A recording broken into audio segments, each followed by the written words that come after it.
Welcome to the WHHI News. Joining me is Brenda Shaw. She is the Chief Development Officer of the Lowcountry Food Bank.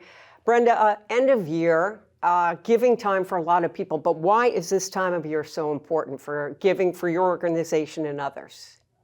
Well, for most nonprofits, the last quarter of the year is when they bring in about 50% of their income. So it's incredibly important to us as well as other nonprofits. That's surprising to me. I mean, is that because 50% of everything comes in the end of the year? Is that because people are looking for tax deductions, or is it the holiday spirit? What do you think it is? I think it's all of the above. Yes, it's the holiday spirit. People are thinking about their end of year taxes. Especially if you have to do a required minimum distribution off of an IRA or something. So, it really is the giving season. Let's talk about the government shutdown. It is over officially, but are you still seeing effects now? Absolutely. We know there were a lot of families that are taking, it's just going to take a couple of weeks for them to really catch up.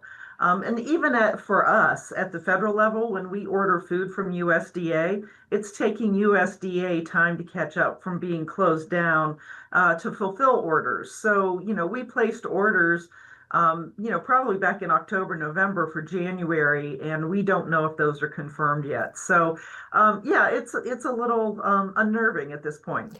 And I'm sure it's a little unnerving that we could have another shutdown in January. So that's always got to be on the back of your mind as well.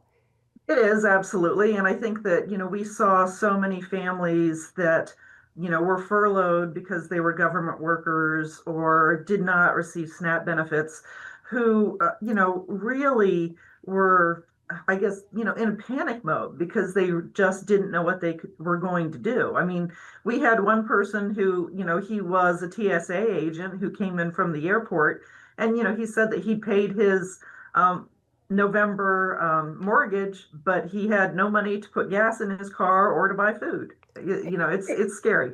Yeah, it is scary, and I think that's something people don't think about sometimes. Maybe you've covered this already, but if not, you've been doing what you do for a while now. So why in this year of 2025 is it so important for people to think about giving?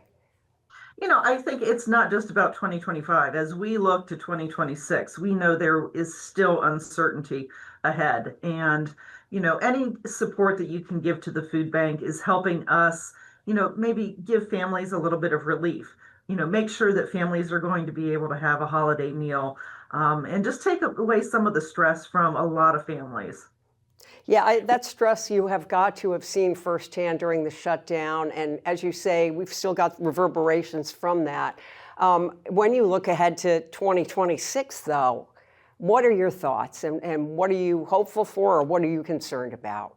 Well, we really hope that Congress will pass a budget that will support our farmers, that will support our ability to purchase food from local farmers. It not only strengthens our economy, it ensures that families are getting nutritious food from, local farmers. And, we want Congress to really think about families and how nutrition programs not only provide, daily sustenance, it really is about long-term health and long-term ability for people to have healthy and active lifestyles. And remind us, I'm sure a lot of people aren't really aware, we do have people that are hungry and need assistance in our area, right? Yeah, I mean, in the 10 counties that we serve, there are over 204,000 individuals who are considered food insecure. And we're afraid that with some of the cuts that are supposed to happen to SNAP benefits, that that number could increase anywhere 15 to 30% is what we are estimating, which is a huge number.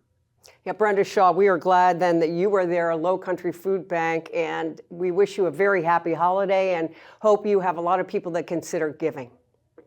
You too. Thank you very much. And we will be right back in just a moment.